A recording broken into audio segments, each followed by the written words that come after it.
I was 18 years old, went into military intelligence, and went to the Marine Corps ball where I was sexually assaulted. After reporting the rape, my entire career in the military went from excelling and on an extremely promising path to ultimately being discharged with a personality disorder.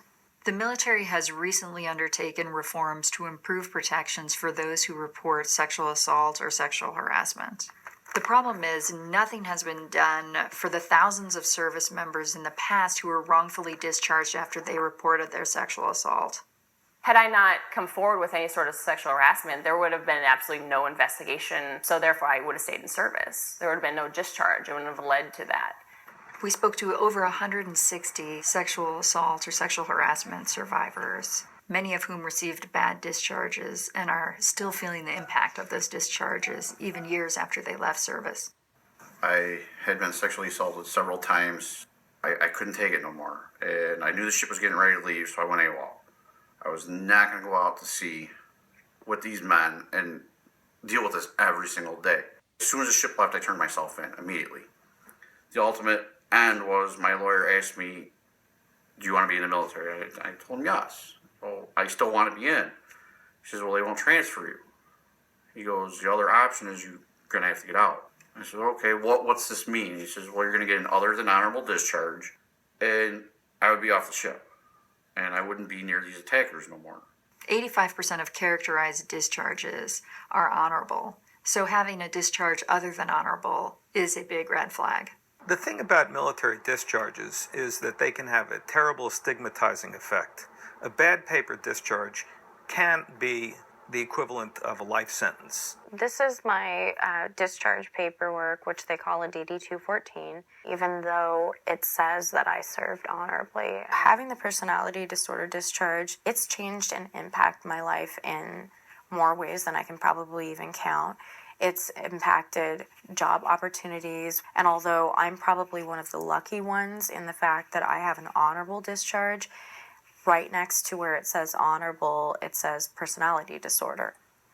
A personality disorder is a mental health condition that typically arises in adolescence and disqualifies you from military service. For years, labeling someone with a personality disorder was the fastest way to get someone out of the military. And the narrative for the code says personality disorder, so that would Thousands of people were discharged without proper procedures being followed and without proper medical diagnosis. For many of these people, they were dismissed with less than 2 years of service, which makes them ineligible for benefits. I lost my education benefits, I lost medical benefits, any type of military sexual trauma support groups, there was none of that. So I was trying to get help for work, and I was told that they couldn't help me because of my discharge. That's when I started learning more about other than honorable discharges. You're not eligible for anything. You don't get help for nothing. And the more and more I learned, the more and more disgusted I got, and the more and more I went downhill. It was hard to go to employers and say, hey, I was an outstanding officer, but they look at my papers and it says misconduct and I didn't receive it honorable. Thousands of victims were wrongfully discharged, but nothing has been done to correct their discharges. The Department of Defense response has been to refer people who believe that they were unjustly discharged to the Boards for Correction of Military Records or the Discharge Review Boards. But in fact, the likelihood of success before those boards is next to nothing. The reason I went to the Discharge Review Board was to upgrade my discharge. When I was there, I immediately sat down and it was as if I was a criminal. They didn't review the case the way that we'd presented it. They just believed that there was misconduct. And actually, many times they just asked me very condescending questions. Well, in Emily's case, it's the only time that I've ever appeared before a discharge review board. When we got in there, I found myself being cut off and my client being screamed at. And this horrible interrogation, which is completely at odds with the Army's stated policy that at all levels, a complainant in a sexual harassment instance is never to be the person that's investigated. We got a decision a few months later that was erroneous in a number of different respects, and it was a 5-0 decision not to upgrade. Most cases, and I'm talking about like 99% plus of the cases before the correction boards are decided simply as a paperwork exercise, in which any individual case may get only minutes of consideration by the board. The boards for correction almost never have hearings. The Navy board, for example, hasn't held a hearing in decades. Honestly, it's mind-baffling. How can you not realize this guy's being sexually assaulted? Look at all these pages, documents proving it, doctors saying it, mental health providers, even the command is saying it.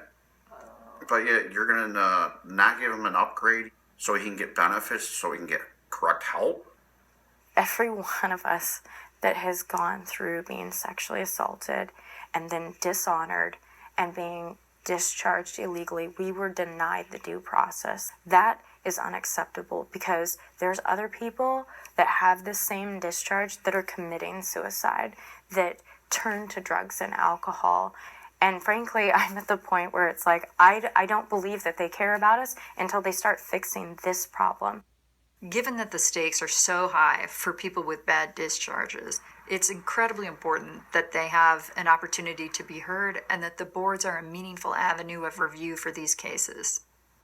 If I would have been able to sit in front of that board and explain my actions, explain what happened to me, so they can connect and understand why I went AWOL, why I missed ship's movement, they would know it was because I was scared for my life. They would know it was because I was being sexually assaulted. They would know because I was doing things that no human shouldn't have to do.